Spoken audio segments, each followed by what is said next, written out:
sé, este comentario a lo mejor es inútil, pero tenemos muchos años que el Señor nos ha concedido preparar mensajes y compartir de la palabra de Dios, y ha sido un privilegio. Pero recuerdo que al principio pues era prácticamente una hojita, después fue aumentando a 3 hojitas, a 4 hojitas, y ahorita traigo 8 hojitas, pero porque traigo una letra en 16 para poder ver esto, porque de repente se me traspapelan todas las letras aquí, ya no lo vemos. Se ve que el tiempo pues va a pasar. Así es como suceden las cosas, el tiempo pasa. Pero gracias a Dios, porque la palabra del Señor es fiel y siempre tenemos la palabra del Señor a la mano para que nos instruya, nos ayude, nos aliente y milagrosamente nos dé aliento, traiga paz, traiga gozo, traiga descanso. La palabra de Dios es una palabra poderosa.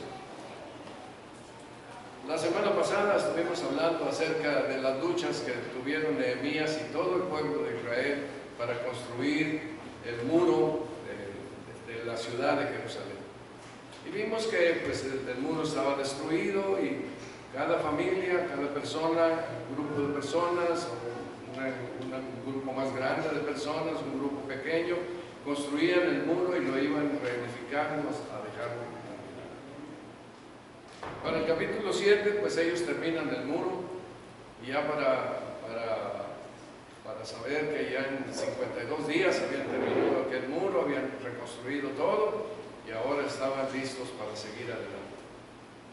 Pero llama la atención que del capítulo 8 hasta el capítulo 12, hay un énfasis muy especial en donde todo el pueblo de Israel tiene tiempo con Dios.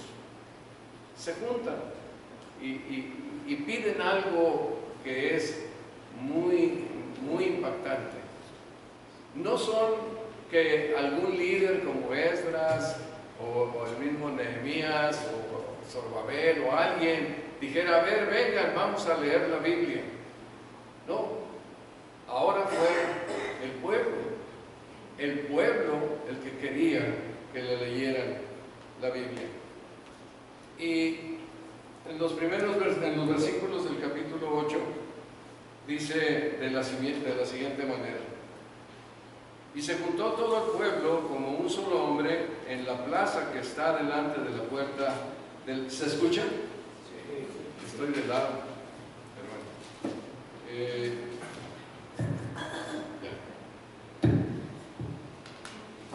en la plaza que está delante de la puerta de las aguas, y dijeron a Esdras, el escriba, que trajese el libro de la ley de Moisés, la cual Jehová había dado a Israel. Y el sacerdote Esdras trajo la ley delante de la congregación, así de hombres como de mujeres y de todos los que podían entender, el primer día del mes séptimo. Y leyó en el libro delante de la plaza que está delante de la puerta de las aguas, desde el alba hasta el mediodía, en presencia de hombres y mujeres y de todos los que podían entender. Y los oídos de todo el pueblo estaban atentos al libro de la ley. Y el escriba Esdras estaba sobre un púlpito de madera que habían hecho para ello, y junto a él estaban Matatías, Sema, Anías, Urías, Hilcías, Maasías, y a su mano derecha y a su mano izquierda Pedaías, Misael, Malaquías, Azum, Asbardana, Zacarías y Mesulam. Abrió pues Esdras el libro a ojos de todo el pueblo, porque estaba más alto que todo el pueblo, y cuando lo abrió, todo el pueblo estuvo atento. Bendijo entonces Esdras a Jehová, Dios grande, y todo el pueblo respondió: amén, amén, alzando sus manos, y se humillaron y adoraron a Jehová, inclinados a tierra. Pidieron la lectura de la palabra de Dios. Le he intitulado a esta porción que va desde el capítulo 8 hasta el capítulo 12, le he intitulado: el gozo del Señor es nuestra fuerza. Porque aunque podemos encontrar diferentes asuntos que la palabra de Dios marca a través de estos capítulos, hay uno que se destaca y a mí me impactó y me ha impactado en la vida cristiana, y es que el gozo del Señor es nuestra fuerza. Es claro en todas las Escrituras que cualquiera que conoce a Cristo como su Salvador personal, cualquiera que conoce y que experimenta la presencia del Espíritu de Dios en su vida, cualquiera que experimenta el perdón de Dios y la redención, la limpieza de la sangre de Cristo en su vida, tiene gozo. El gozo es algo extraordinario. Y en estos capítulos vamos a observar cómo el gozo se presenta en diferentes momentos, pero el asunto especial, y quiero que para ustedes quede claro, es que el gozo lo produce Dios. Estar en relación con Dios por medio de Cristo Jesús, conocer la salvación que Dios ofrece a través de Jesucristo y experimentar el perdón de Dios y la limpieza por la sangre de Cristo, por el testimonio bíblico, produce gozo al corazón. Todo creyente debería ser un ser gozoso. Todo aquel que ha conocido el mensaje del Evangelio debería permanecer en el gozo de Dios todo el tiempo. Es cierto que vienen presiones como las que tuvieron Nehemías, es cierto que hay muchas amenazas, es cierto que hay infinidad de asuntos que pueden llegar a nuestra vida, pero sobresale el gozo del Señor. Y aquí pues comenzamos en los primeros versículos de esta parte del capítulo 8, cuando el pueblo le pide a Esdras que lea la ley. Y pues la palabra de Dios dice que ellos explican la ley. Por ejemplo, en el versículo 7 ahí del capítulo 8 dice: y los levitas, Jesúa, Bani, Serabías, Jamín, Acub, Sebetal, Odías, Maseías, Kelita, Azarías, Usabed, Enán y Pelala hacían entender al pueblo la ley, y el pueblo estaba atento en su lugar, y leían en el libro de la ley claramente, y ponían el sentido de modo que entendiesen la lectura. Esta ha sido una práctica que Dios ha establecido en su pueblo, en Israel y en la iglesia. Debemos entender lo que la palabra de Dios dice. Por lo general, las personas dicen: es que la Biblia es muy difícil de entender. Hay infinidad de sacerdotes que dicen: no la leas porque te vas a confundir. No es cierto. El libro de la Biblia es un libro para nosotros. Dios, en un gran movimiento milagroso, ha hecho que podamos tener la Biblia en nuestras manos. Y la Biblia debe ser leída como dice aquí. Y leían en el libro de la ley de Dios claramente, y ponían el sentido de modo que entendiesen la lectura. Si un día, cuando nos enfrentemos con la Biblia, cuando tengamos la Biblia, tratemos de entender, y vamos a entender. Dice aquí que Nehemías, en el versículo 9, Nehemías, el gobernador, y el sacerdote Esdras, escriba, y los levitas que hacían entender al pueblo, dijeron a todo el pueblo: día santo es a Jehová nuestro Dios, no os entristezcáis ni lloréis, porque todo el pueblo lloraba oyendo las palabras de la ley.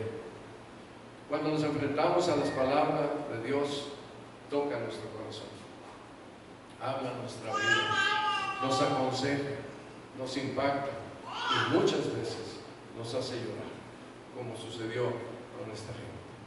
Sin embargo, ese lloro, esa convicción que Dios trae está acompañada, como está acompañada aquí con la enseñanza que daban Esdras y lo que le acompañaban a él. No os entristezcáis ni lloréis, porque todo el pueblo lloraba oyendo las palabras de la ley. No os entristezcáis ni lloréis. Luego les dijo: id, comed grosuras, bebed vino dulce y enviar porciones a todos los que no tienen nada preparado, porque el día santo es a nuestro Señor. Y no os entristezcáis, porque el gozo de Jehová es nuestra fuerza. Y esta será una constante a través de toda la Biblia. El apóstol Pablo decía en Filipenses: gozaos en el Señor siempre, y otra vez os digo que os gocéis. Y constantemente en Romanos dice que el reino de Dios no es comer ni beber, sino justicia, paz y gozo. Y constantemente encontramos en la Escritura que la relación con Dios produce gozo. Satanás quiere engañarnos haciéndonos pensar que relacionarse con Dios se transforma toda la vida en una vida mustia, en una vida oscura, en una vida como se manifiesta en muchos religiosos. Pero ese no es el Dios de la Biblia. El Dios de la Biblia produce gozo, alegría, contento, satisfacción, paz, tranquilidad al corazón. Así que buscar a Dios siempre será realmente algo que nos enriquecerá el alma, la vida, la mente, todo nuestro ser. Dice en el versículo 11: los levitas pues hacían callar a todo el pueblo, diciendo: callad, porque es día santo, y no os entristezcáis. Y todo el pueblo se fue a comer y a beber y a obsequiar porciones y a gozar de grande alegría, porque habían entendido las palabras que les había enseñado. De hecho, nuestras reuniones dominicales deberían ser de grande alegría y ponernos a llorar cuando la palabra de Dios nos exhorta, pero no para quedarnos llorando, sino para ir a la alegría del perdón de Dios, del gozo de Dios, de la satisfacción de entender a Dios.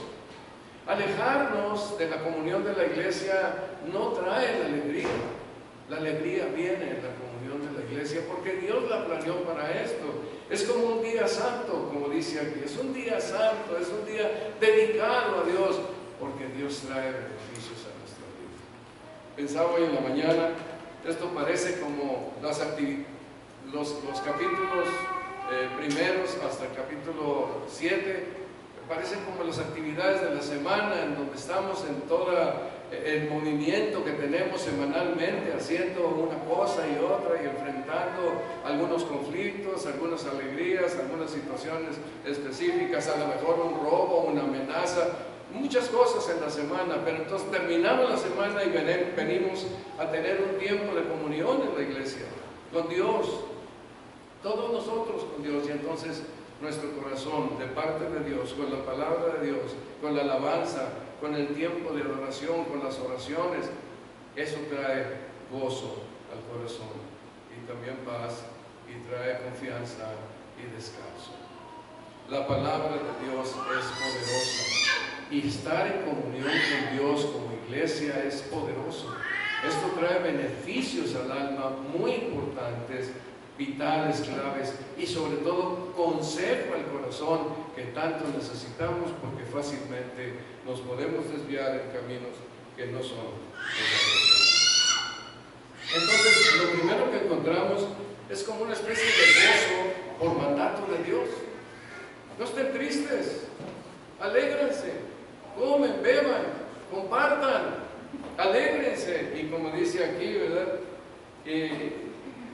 Y todo el pueblo se fue a comer y beber y a obsequiar porciones y a gozar de grande alegría, porque habían entendido las palabras que les habían sido enseñadas. ¿Les gusta esto? Esto pasa en la palabra de Dios. Pero también tenemos que tener nosotros un sentido espiritual de decir: sí, la palabra de Dios es útil. Y venir a buscar la palabra de Dios, porque es importante y es útil para nuestra vida, para nuestro ser. Perdón, con tanta hoja aquí me tengo que acomodar. Muy bien. Entonces, el gozo del Señor es nuestra fuerza, y el gozo viene por mandato de Dios a través de su palabra. Confiando en su palabra, el gozo de Dios se manifiesta en nuestras vidas. Después de los años que tenemos de conocer el Evangelio, lo hemos vivido muchas veces. El gozo del Señor es nuestra fuerza. A tal grado que prácticamente ya para mí es un punto clave en mi diario vivir. El gozo del Señor es nuestra fuerza. Cuando algo me preocupa, cuando algo me intimida, cuando hay alguna cosa que pudiera venir por ahí que no nos gustaría, el gozo del Señor es nuestra fuerza. ¿Por qué? Porque confiamos en Él. El consejo de la palabra es confiar en Él. Ahora, hay otra cosa aquí también en esta parte de Nehemías, cuando ya llegamos al capítulo, a los versículos 13 al 15, sucede algo muy especial. Ya están ellos con el gozo, con la alegría, con aquella cosa que Dios les había aconsejado a través de la palabra, y ahora el pueblo se junta nuevamente. Y dice allá en los versículos 13 al 15: al día siguiente, los jefes de familia, junto con los sacerdotes y los levitas, se reunieron con el maestro Esdras para estudiar las palabras de la ley. Todos.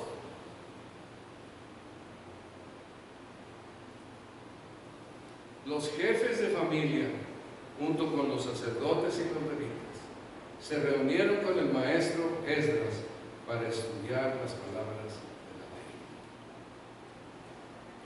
Y en esta encontraron escrito que el Señor había mandado a Moisés que durante la fiesta del mes séptimo los israelitas debían habitar en enramadas y pregonar en todas las ciudades y en Jerusalén esta orden: vayan a la montaña y traigan ramas de olivo y de olivo silvestre, de arrayán, de palmera y de todo árbol frondoso para hacer enramadas conforme a lo que está escrito. La orden fue: traigan todas estas ramas y hagan unas enramadas. 4 palitos, otros palitos ahí para hacer un techo, y encima poner todas aquellas ramas, que algunas traían frutas, otras no, y palmas y de todo tipo, para que hicieran un techadito, una sombra con ramas. Y es muy significativo el que pensemos un poquito acerca de esta fiesta, que era la fiesta de las enramadas. Es muy significativo. También era llamada la fiesta de los tabernáculos o Sukkot. Y es significativo pensar en ello porque es una fiesta, para seguir adelante para el tema, de gozo. Era una fiesta de gozo.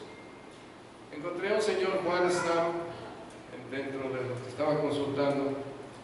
Es un familiar de los misioneros que fueron sacrificados en China de una manera brutal. La familia Stam, su esposo, su esposa, nomás quedó viva la niña y ella se escapó. Y cuando Stam, pues ya murió, un hombre murió de más de 90 años, y él escribió algunos aspectos muy amplios sobre la fiesta de las enramadas. Yo voy a tomar algunos de los puntos que él mencionó aquí. Esta celebración culminaba todo el ciclo festivo del pueblo hebreo y se realizaba después de la última cosecha del año, y era la más alegre de todas las fiestas. Ya estábamos con el gozo del Señor antes, ahora estamos con la fiesta de las enramadas.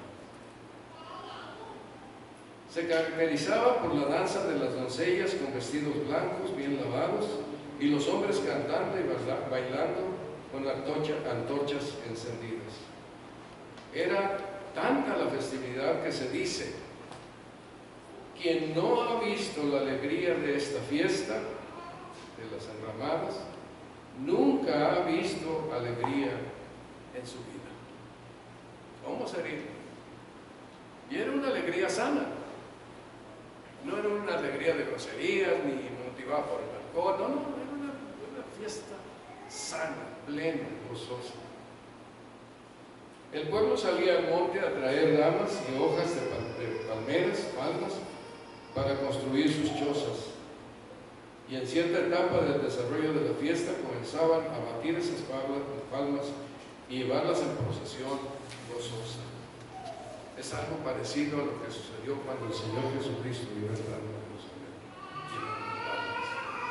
Jerusalén, en procesión gozosa. Agitaban las ramas y las palmas, especialmente recitando el Salmo 118. El Salmo 118 nos muestra a Dios como nuestro Salvador. Déjenme leerles algunos aspectos del Salmo 118. Den gracias al Señor porque Él es bueno. ¿Le has dado gracias a Dios porque es bueno? Y el Salmo está orientando algo que es una verdad. Dale gracias a Dios porque es bueno. Sería bueno practicarlo en nuestras vidas cada mañana. Señor, te doy gracias porque eres bueno conmigo. Tú me das la vida, tú me soportas, tú me fortaleces, tú me provees para todas mis necesidades. Tengo la salud para hacer las cosas que debo hacer.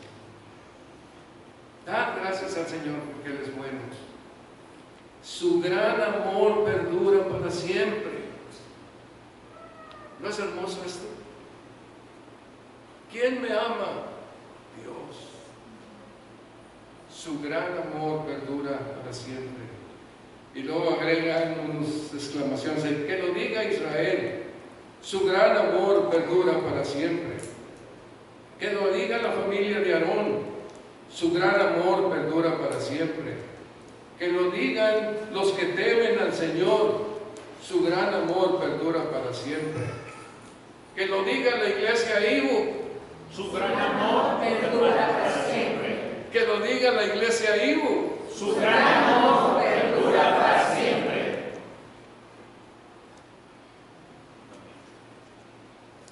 ¿Dónde tenemos esto?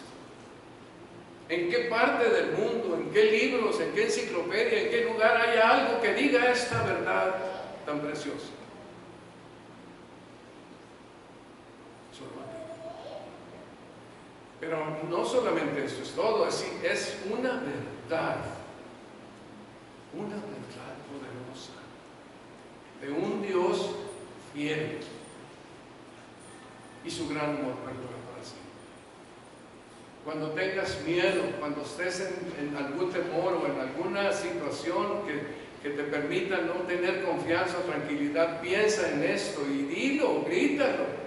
Su gran amor perdura para siempre.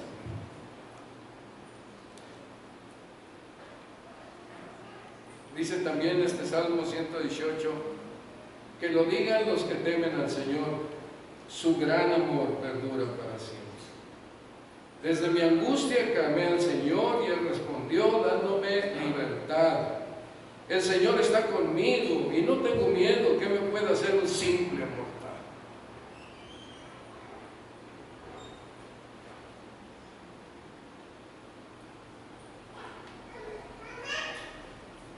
Es mejor refugiarse en el Señor que confiar en el hombre. Es mejor refugiarse en el Señor que confiar en gente poderosa. Esto es la verdad.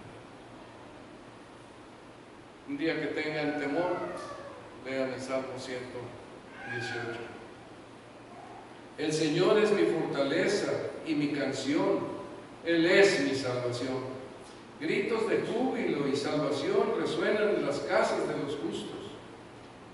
No he de morir, he de vivir para proclamar las obras del Señor.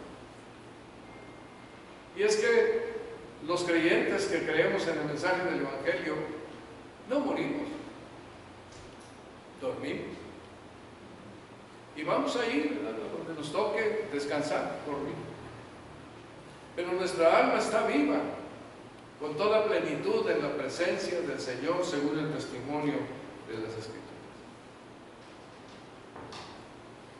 No he de morir, he de vivir. Y cuando estemos en la presencia del Señor, estaremos proclamando las obras del Señor, pero ya en vivo y a todo.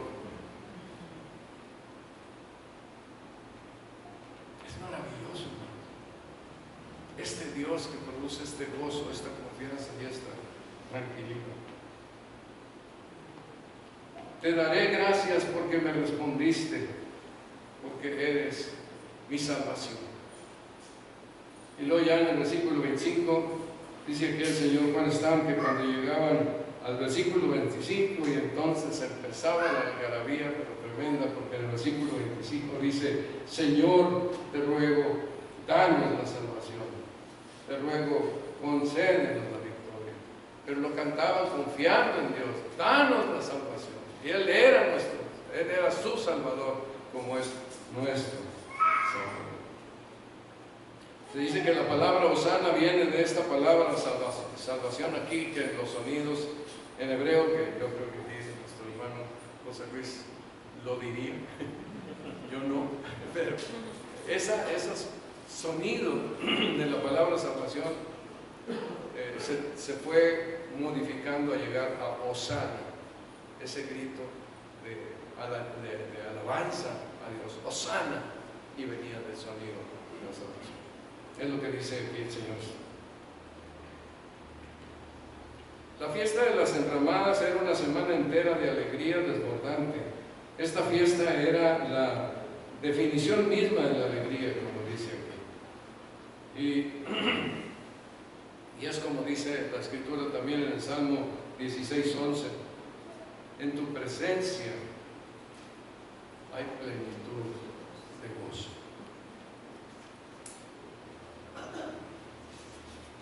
El Señor debe ser nuestro recurso, hermano, cuando estemos en situaciones no fáciles, difíciles. Pero también, si estamos muy cómodos, que el Señor sea nuestra fortaleza y nuestra guía y nuestra orientación. En tu presencia hay multitud de gozo.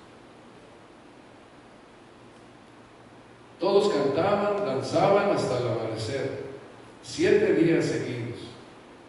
Doncellas bailaban y los muchachos también danzaban, y todo era alegría.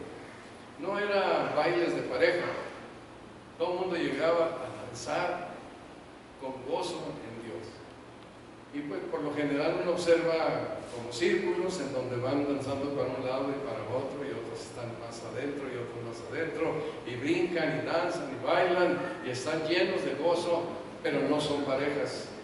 Todo el mundo se para y participa con la alegría de danzar por el gozo que Dios ha traído a su corazón. Y lo que me llama la atención es también Dios promoviendo este tipo de alegría en la fiesta de las enramadas.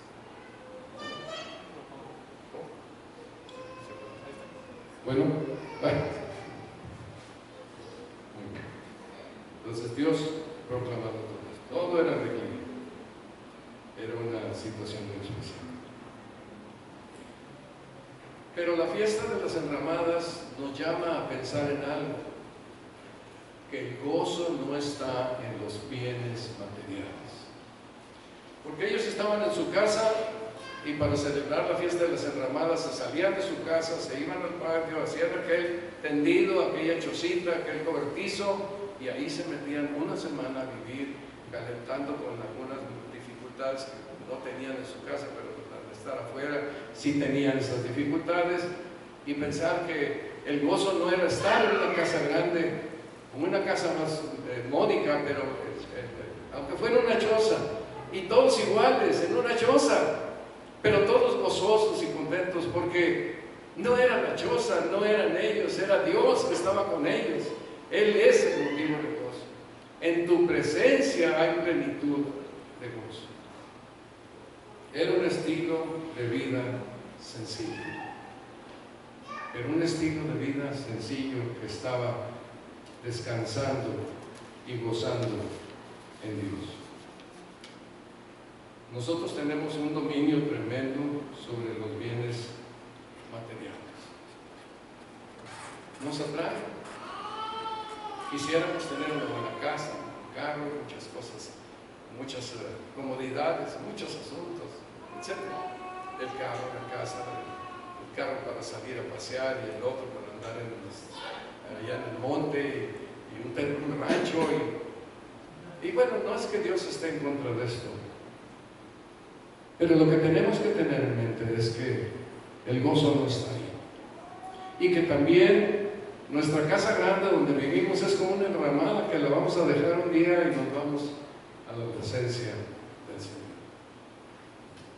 La fiesta de las enramadas hablaba del gozo de estar en Dios y también de la necesidad de quererse enriquecer.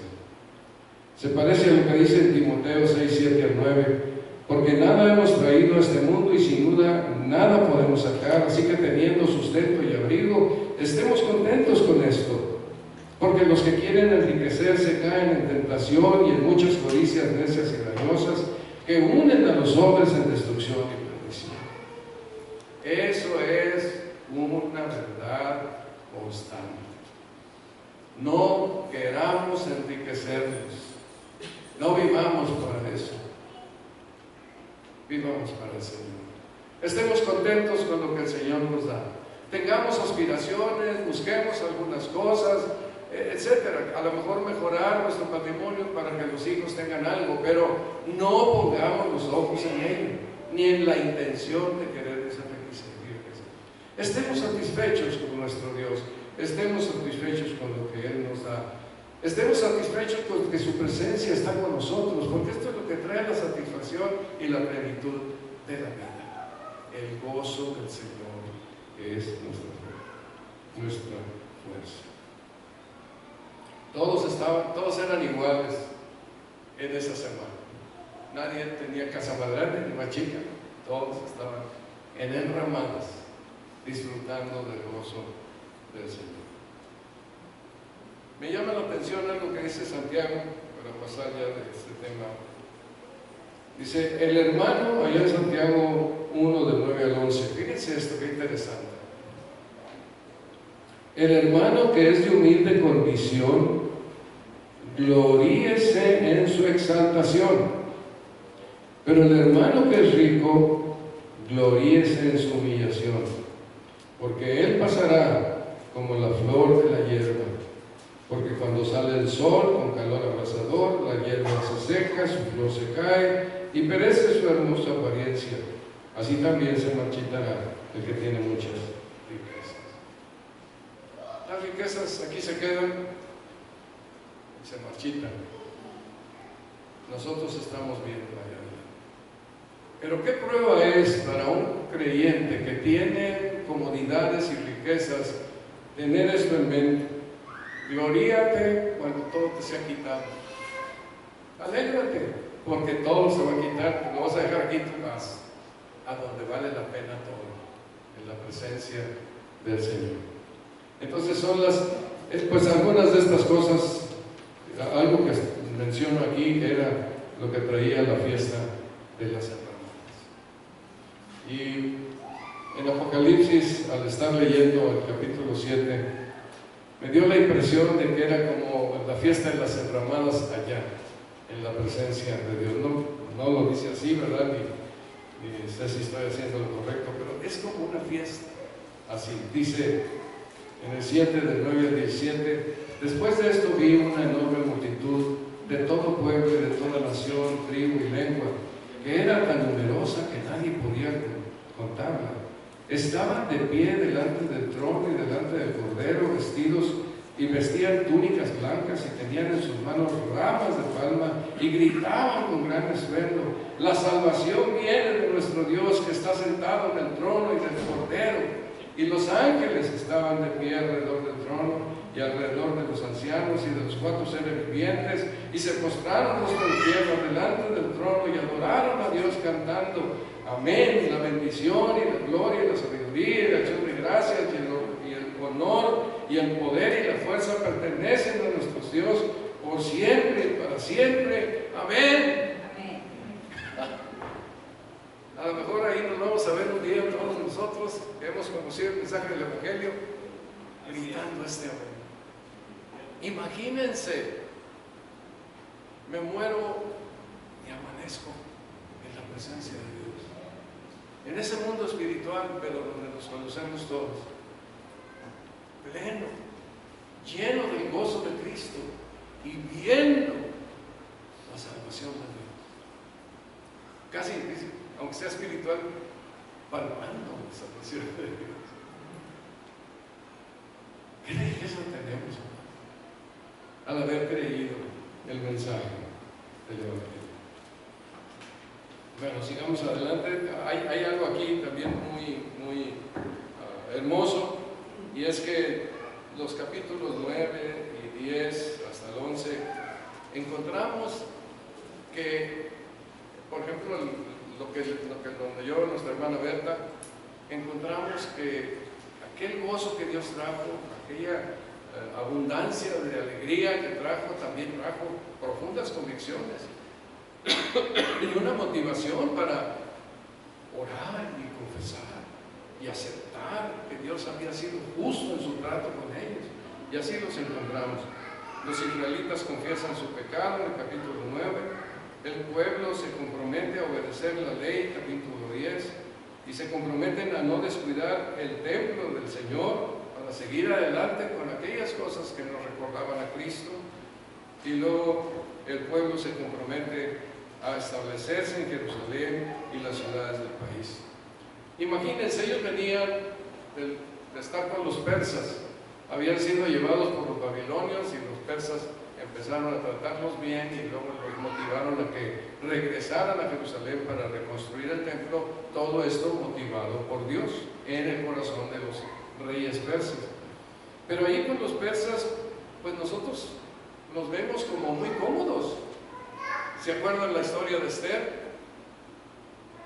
Que estaba con Artajerjes, ¿verdad? Ahí, o Asuero, que era su esposo, y que están a punto de acabar con los judíos, pero finalmente los ayudan. Y luego encontramos a Mardoqueo, Esther como la esposa del rey, y Mardoqueo con poder y con suficiencia, como hablan los últimos versículos del libro de Esther. Y luego encontramos que Esdras, pues era una persona que tenía la confianza de parte de Dios, y Nehemías tenía la confianza también, no de Dios, del rey, y Nehemías también tenía la confianza de parte del rey. Eran hombres que estaban en posiciones de mucha confianza, y probablemente mucha gente del pueblo estaría cómodo viviendo allá en medio de los persas, en los lugares que les haya tocado vivir. Pero tenían el favor de aquellos reyes y les permitieron salir e ir a construir, y estas cosas eran muy especiales.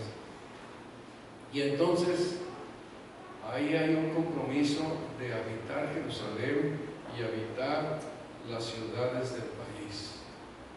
Que no sintieran el deseo de regresar con los persas a una comodidad probable que yo supongo que había, sino que se quedaran ahí, en Jerusalén. Porque hay cosas importantes que tenían que venir de Jerusalén, y una de ellas es la llegada del Señor Jesucristo, nuestro suficiente Salvador. Entonces, el pueblo se compromete a establecerse en Jerusalén y en las ciudades del país.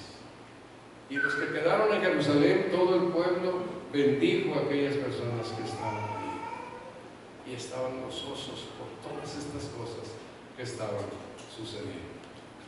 Había compromisos, pero que ellos los hacían con gusto, con gozo, con obedecer la ley, con confesar el pecado, aceptar su culpa, con comprometerse a cuidar el templo de Dios para que hubiera todo lo necesario para los rituales que se hacían. Todas estas cosas estaban ahí. Y había gozo, tranquilidad para hacer estas cosas. Y un último asunto aquí que observamos en estos capítulos es el gozo en la dedicación del templo. Voy a leer el pasaje que habla de esto y dice 12, 27 al 43. Además de Mesaías, Semaías, Eleazar, Uzi, Jonatán, Malaquías, Elam y Ezer, enseguida los cantores empezaron a cantar a toda voz dirigidos por Israelías. Ese día se ofrecieron muchos sacrificios y hubo fiesta, porque Dios los llenó de alegría. Hasta las mujeres y los niños participaban. Era tal el regocijo de Jerusalén que se oía desde lejos. No, alegría, salvación. Dios con nosotros, Él nos ha regresado aquí, vemos su promesa cumplida, nos fuimos de esclavos, ahora ya estamos aquí reconstruyendo Jerusalén, la palabra de Dios será cumplida. Así que todo esto estaba lleno de gozo. Bueno, déjenme detenerme ahora en lo que tiene que ver con lo que vimos la semana pasada. Recordarán que vimos la profecía de Zacarías. Zacarías estaba viendo cómo construían el muro. Entonces de repente llega una visión a Zacarías y le dijo: corre y dile a ese joven, Zacarías, tanta gente y ganado habrá en Jerusalén que llegará a ser una ciudad sin muros. Y yo seré para ella, afirma el Señor, un muro de fuego dentro de ella, un muro de fuego, y dentro de ella seré su gloria. Estaba viendo la construcción del templo, del muro, pero le llega un mensaje y ve la construcción del muro, y en la visión él iba a mandar medir el muro, a ver qué tan grande era aquello. Y entonces la visión que Dios le manda en medio de aquello es: no vaya, ya no miras el muro, porque ya no va a haber muro, ya no va a haber muro. ¿Y qué es lo que sucede ahí? Es que ahora el Dios es el mundo. Y consideramos que aquí hay una imagen de lo que es la iglesia.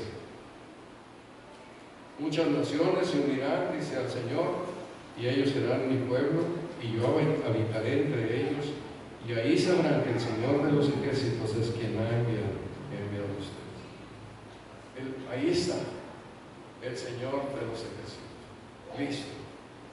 Él va a ser el que ahora sea un muro de fuego.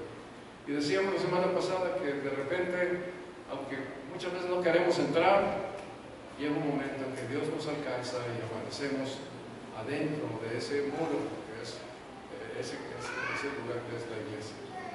Y en ese lugar estamos pues ahora disfrutando de las bondades y de las bendiciones del Señor. Pero algo que es clave aquí es que el Señor les dice en la visión de Zacarías que yo seré muro afuera, pero adentro seré su gloria. Y me hizo pensar en lo que sucede cuando el pueblo de Israel se rebela contra el Señor haciendo unos becerros de oro, y entonces el Señor va a destruir al pueblo. Sin embargo, Moisés intercede por el pueblo, pero llega delante del Señor, y luego en medio de todo aquello el Señor les perdona, y Moisés le pide algo muy especial. Y entonces Moisés le dice ahí que muéstrame tu gloria. Y lo que sucede es que el Señor, el Señor les dice: muéstrame tu gloria, y el Señor se presenta delante de él para mostrar su gloria. Y cuando Dios le presenta su gloria, el Señor se pasea y proclama su presencia. Te ruego que me muestres tu gloria. Y él respondió: yo haré pasar todo mi bien delante de tu rostro, y proclamaré el nombre de Jehová delante de ti. Tendré misericordia del que tendré misericordia, y seré clemente para con el que seré clemente. La gloria de Dios con clemencia y con misericordia. Pero cuando el Señor se pasea delante de Moisés, le dice, Dios exclama: Jehová, Jehová, fuerte, misericordioso y piadoso, tardo para la ira y grande en misericordia y verdad, que guarda misericordia a millares, que perdona la iniquidad, la rebelión y el pecado, y que de ningún modo tendrá por inocente al malvado, que visita la iniquidad de los padres sobre los hijos de los hijos, hasta la tercera y cuarta generación. Pero es un Dios bueno, La gloria de Dios es castiga y su ira es temible, pero su misericordia es grande. Y cuando vemos la obra de Jesucristo en el Evangelio, cuando Cristo viene y carga nuestros pecados en la cruz y muere por nosotros, vemos su gran misericordia, la gran misericordia de Dios en favor nuestro. Su gloria, la gloria que le manifiesta a Moisés, es precisamente esa cosa tan grande.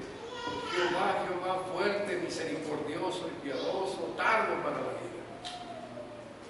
Y debemos de aprovechar esta bendición de parte de Dios que nos alcanza para que seamos salvos, para que conozcamos la salvación de Dios por medio de Jesucristo.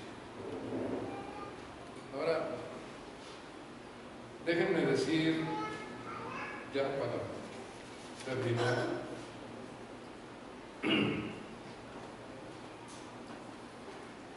aquí Moisés le dice, muéstrame tu gloria. Y con la palabra de Dios presentó su gloria de misericordia y de clemencia y de que perdona y que está para la vida. Pero ahora nosotros contamos con la palabra de Dios. ¿En dónde vemos la gloria de Dios? Todos los días vamos a la Escritura y ahí vemos la gloria de Dios. Y vemos a un Dios bueno. A esto que es para nosotros una enorme riqueza, fuerte, misericordioso, piadoso, tardo para la ira, grande misericordia y verdad. Eso es bueno para nosotros. Ahí vemos su gloria y podemos observar a Dios y ver un Dios pleno de misericordia y de gracia para nosotros los pecadores que merecemos solamente el infierno y la condenación. No tenemos lugar con un Dios santo y Él hace todo para que podamos tener lugar con un Dios santo por toda la eternidad. Pero cuando llegamos a la vida cristiana, empezamos a conocer a Dios. Tenemos aquella revelación, aquel impacto en nuestra vida donde decimos, creo que Jesucristo es mi Salvador. Él murió en la cruz por mis pecados, pero nos falta mucho que conocer. Y prácticamente cuando uno se convierte está gritando, muéstrame tu gloria. ¿Y dónde aprendemos la gloria? ¿Dónde vemos la gloria del Señor?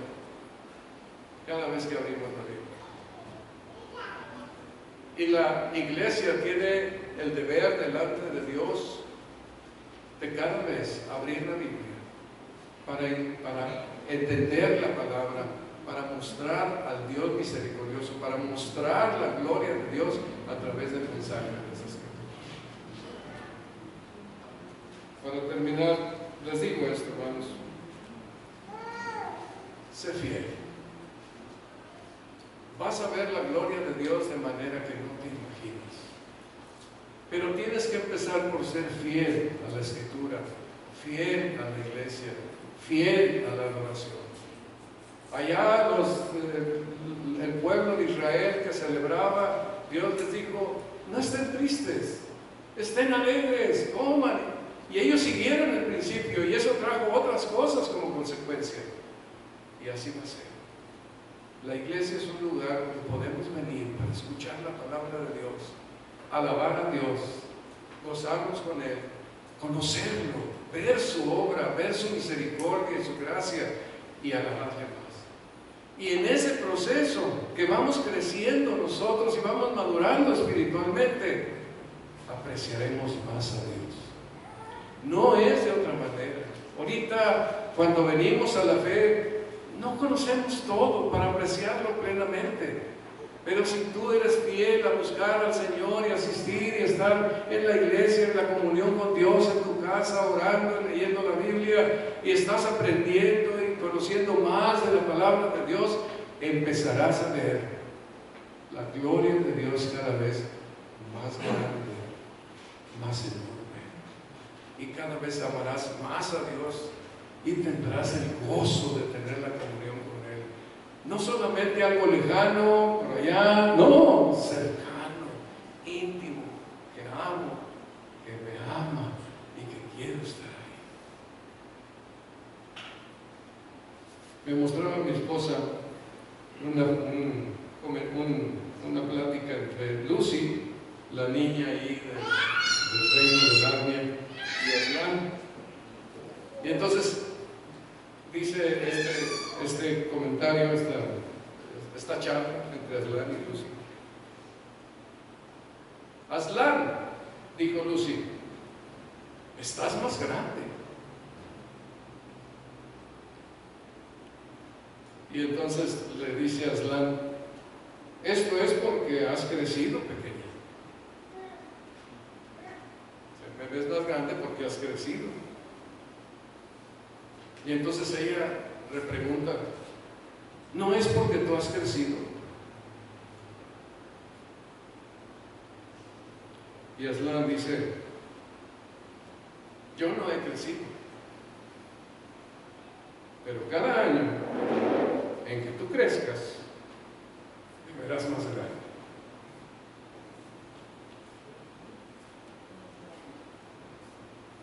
¿Quieres ver grande a Dios? Sé fiel a la palabra, a la iglesia, a la adoración, a la alabanza, a la verdad de Dios. No hay otro camino. Y entonces verás a Dios de tal impacto que no amarás, que no lo verás lejos, lo verás cerca. Tu Dios, el que te ama eternamente.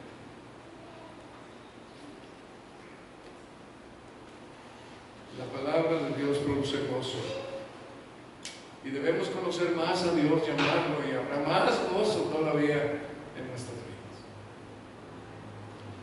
Amado Padre Celestial, te damos las gracias por la enseñanza de tu palabra y también por estas cosas tan importantes, que podamos conocerte y ser fieles en adorarte a ti y en seguir tus caminos que tú has marcado en las Escrituras, para que te conozcamos más, te amemos más, te veamos más grande, más poderoso, de tal forma que nuestro corazón, el Todopoderoso, sea una realidad. Gracias por tu bondad y tu misericordia. En Cristo Jesús. Amén.